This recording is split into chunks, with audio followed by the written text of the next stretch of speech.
ఇది ఖచ్చితంగా చక్రపాణి గాడి పని. జ్యోతేమో జైల్లోంచి పారిపోయింది, వీళ్ళిద్దరూ నా గోడౌన్ పేల్చేశారు. అయితే కమిషనర్ గారు ఆర్మీని పిలిపించి అరెస్ట్ చేసేయండి.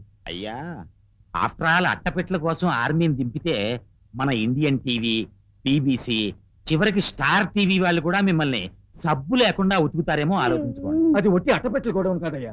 అంటే ఆ అట్టపెట్టెలో ఏదైనా విశేషమైన పదార్థం ఉందా అండి? అది సెంటిమెంట్. ఓహో, మరి ఆ సెంటిమెంట్ కూడా ఎంతకి ఇన్సూర్ చేశారు? ఇన్సూరెన్స్ చేయలేదయ్యా. ఇన్సూరెన్స్ కూడా చేయలేదంటే దాని ఖరీదు 10,000 కన్నా మించదు. ఆ మాత్రం దానికి ఇంత గొడవ ఎందుకు సార్? వదిలేయండి, అంతా కర్మ సిద్ధాంతం. వస్తానండి. పర్లేదు, కూర్చోండి, టీ తాగి వెళ్ళండి. అలాగే, వారికి ఒక పాలు కూడా తెప్పించండి పాపం. అలాగే. నువ్వు ఒకసారి గదిలోకి వస్తావా? మళ్ళీ కొడతారా? కొట్టడం కాదు, చంపుతాను. ఆ అట్టపెట్టిలో ఒక్కొక్క దాంట్లో 10 లక్షలు ఖరీదు చేసే బ్రౌన్ షుగర్ అని తెలుసా? ఈ విషయం వాళ్ళతో చెప్పచ్చు కదండి. సార్, మనం ఆసుపత్రి సప్లై చేసిన తెలియని పార్టీస్ బ్యాక్టీరియా జరిగి 10 మంది చచ్చిపోయారు సార్. అమ్మో, ఆ లైసెన్స్ ఇప్పించింది నేనే కదండి.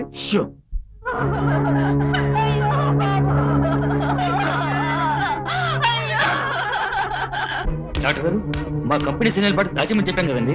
ఏ వాటిలో చూసినా ఇంకా అవే కనిపిస్తున్నామని బాబు. మీ సెలైన్ బాటిల్స్ వల్ల మా హాస్పిటల్ అంతా ఒకటే ఏడుపు. ఆ తర్వాత రేపు ఎంక్వైరీ వస్తే కటకటాల వెనక నేను ఏడుస్తూ కూర్చోవాలి. ఆ సంగతి మా బాస్ చూసుకుంటారు, కానీ ముందు మీరు మా బాటి సంగతి చూడండి. స్మగ్లింగ్ ఒకటే అనుకున్నాను, నిర్దాక్షిణ్యంగా ఎంతమంది మనుషుల ప్రాణాలు తీస్తారనుకోలేదు. అవన్నీ మీకు ఎందుకండి? ఎవరు మాట్లాడేది? శవం. నువ్వా? నేనేరా నమ్మక ద్రోహి.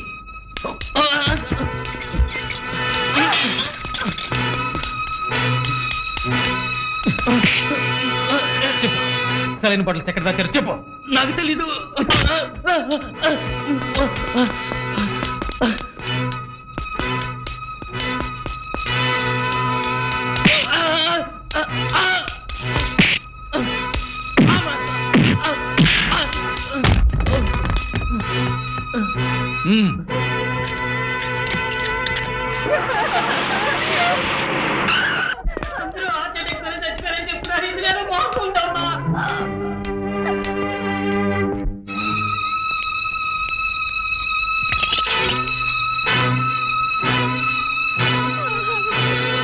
అన్యాయంగా ఇంతమంది ప్రాణాలను బలి తీసుకున్న ఆ దేవి ప్రసాద్ ని వెంటనే అరెస్ట్ చేయండి.